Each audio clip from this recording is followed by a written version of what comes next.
Boa tarde, crianças. Tudo bem com vocês? Bom, espero que sim.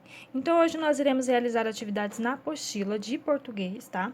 Página 13 até a página 18, tá bom? Então, serão aí 5 páginas de atividade e nós iremos realizar essa quantidade porque a gente precisa finalizar essa apostila, tá? O quanto antes, para que a gente possa iniciar também o volume 4, ok? Então, vamos lá. Bom, então aqui na página 13, palavras com G e GU. Então, releia essas palavras do texto. Alguém e seguinte. A. Separe essas palavras em sílabas. Então, vocês irão separar em sílabas. B. Pinte de vermelho as letras GU dessas palavras. Então, vocês irão pintar. E na C, que letras vêm depois do GU? Aí, vocês irão colocar aí quais são as letras que vêm depois da palavra GU. Agora aqui na 2, leia essas outras palavras do texto. Então, gatilho, perigosa e perguntou. Aí, separe essas palavras em sílabas também. Então, vocês irão separar aqui. E na B, pinte de vermelho a letra G dessas palavras. Então, vocês irão pintar. E na letra C, que letras vêm depois do G? Então, vocês irão colocar aí. Na 3, a letra G nas palavras alguém, seguinte, gatilho, perigosa e barriga representam sons iguais ou diferentes? Então, vejam só, a letra G, antes de A, O e U, representa o mesmo som que as letras GU antes do E e I. Agora, aqui na página 14. No quadro, complete as palavras com G ou GU. Então, aqui nós temos gato, goleiro, formigas, fogueira, guerra, gula, goiaba, bigode, guitarra, águia, fogo e formigueiro. Então, vocês irão completar aí com G ou GU. Então, com a orientação do professor, leia as palavras em voz alta. Agora, faça a separação silábica dessas palavras. Então, vocês irão separar as mesmas palavrinhas que vocês completaram aqui nessa parte de baixo, tá? Então, vocês irão separar as palavrinhas. No caso, vai ficar gato. E aí, vocês irão fazer isso com as outras, ok? Aí, na 5, vocês irão reescrever as frases, substituindo os espaços em branco por palavras do quadro da atividade anterior. Então, as palavrinhas que está nessa tabela, vocês irão completar aqui com as frases, tá? Nas A, B, C e D, ok? Bom, então agora aqui na página 15, tirinha. Histórias tradicionais também podem aparecer em histórias mais atuais. Leia essa tirinha. Então, era uma vez 3 porquinhos que viviam e Chapeuzinho Vermelho disse para que esse nariz tão, terceiro quadrinho. Então, adicionam-se 2 colheres de açúcar mascavo e mexe-se a calda por 2 minutos. Então, número 2 aqui. A tirinha é composta de 3 quadrinhos. Que personagens aparecem em cada um deles? Então, para responder, complete o quadro.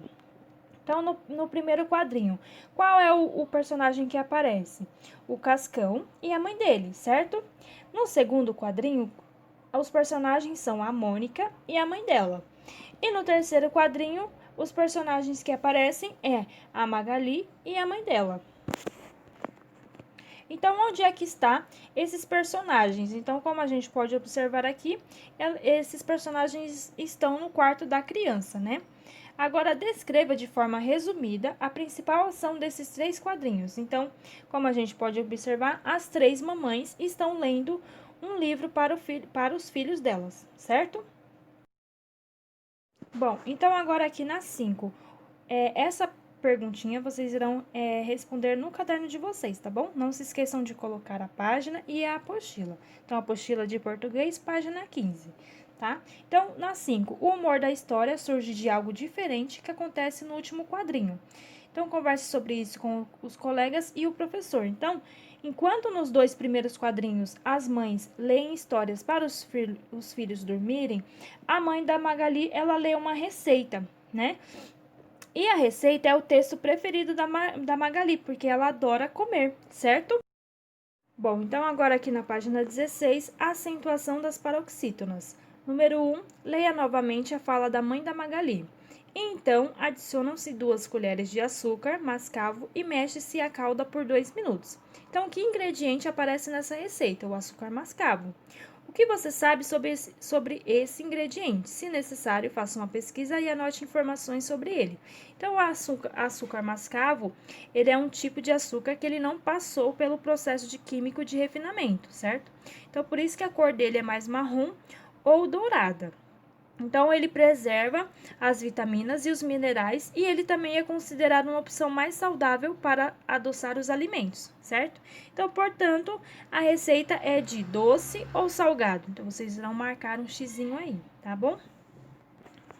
Bom, então agora aqui na 2. Leia essas palavras e na A, faça a separação silábica dessas palavras. Então, açúcar, mascavo. Então, vocês irão fazer a separação aqui dentro desses espacinhos. E na B, pinte a sílaba tônica de cada palavra. Então, a sílaba tônica é aquela onde a sílaba possui um som mais forte, né? Quando a gente fala. Então, aqui no caso, açúcar, nós temos a palavra su, que ela é a sílaba que produz um som mais forte. Então, por exemplo, açúcar. Agora, aqui na palavrinha mascavo, vocês irão pintar a palavrinha K. Então, vai ficar mascavo, ok? Então, quanto à sílaba tônica, essas palavras são paroxítonas, ok? Por quê? Porque a sílaba tônica, ela é a penúltima, então ela produz um som mais forte, certo? Então, a acentuação das paroxítonas depende da terminação da palavra, ok? Agora, aqui na 3. Leia essas palavras paroxítonas do quadro e acentue-as. Então, aqui nós temos algumas palavrinhas.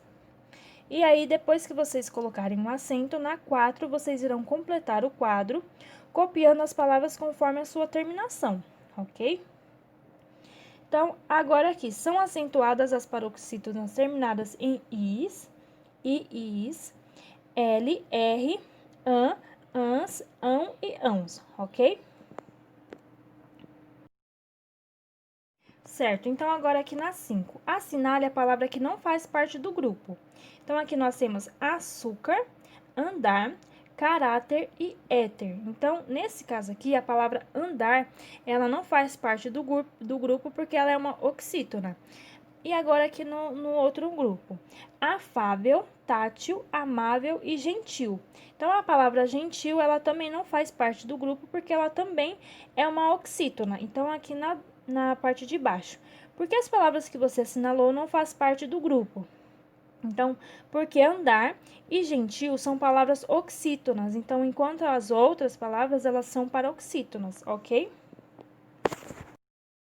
Bom, então agora aqui na página 18, 6. Leia as palavras e faça o que se pede. A. Separe as palavras em sílabas. Então, vocês irão separar essas palavrinhas aí em sílabas, tá bom? B. Circule as sílabas tônicas. Então, lembram que essas palavras são paroxítonas, ok? E a sílaba tônica delas é a penúltima. Na C, como se classificam as palavras quanto à posição da sílaba tônica? Então, nesse caso aqui, todas essas palavras são paroxítonas, ok? Agora, na D, todas as paroxítonas são acentuadas? Não, a gente tem algumas palavrinhas que são paroxítonas e que elas não levam acento, ok? O que vale é o quê? É a força, a sílaba tônica, ela tem uma sílaba mais forte, certo? E não necessariamente ela precisa ter um acento, ok? Na letra E, porque há palavras que recebem acento. Então, é porque elas seguem uma regra de acentuação das paroxítonas. Então, são acentuadas as paroxítonas terminadas em I, IS, L, R, AN, ANS e ANS, ok? Agora aqui na 7. Leia cada dupla de palavras e assinale as que recebem acento pela mesma regra, certo? Então, aqui nós temos safari, biquíni. Agora, nós temos amável e dócil. Embaixo, nós temos tátil, açúcar. E depois, nós temos ímã e ímpar. Então, nesse caso, as palavras que recebem o acento pela mesma regra são safari e biquíni, porque elas são terminadas em I, certo? E amável e dócil, porque elas são terminadas em L, tá bom? Nesse caso, nas duas de baixo, nós temos tátil e açúcar, elas são terminadas em L e R, então elas não fazem parte de um mesmo grupo, certo? E aqui nós temos ímã e ímpar. Então, ímã termina com AN e ímpar termina com R. Então, elas também não fazem parte do mesmo grupo, ok?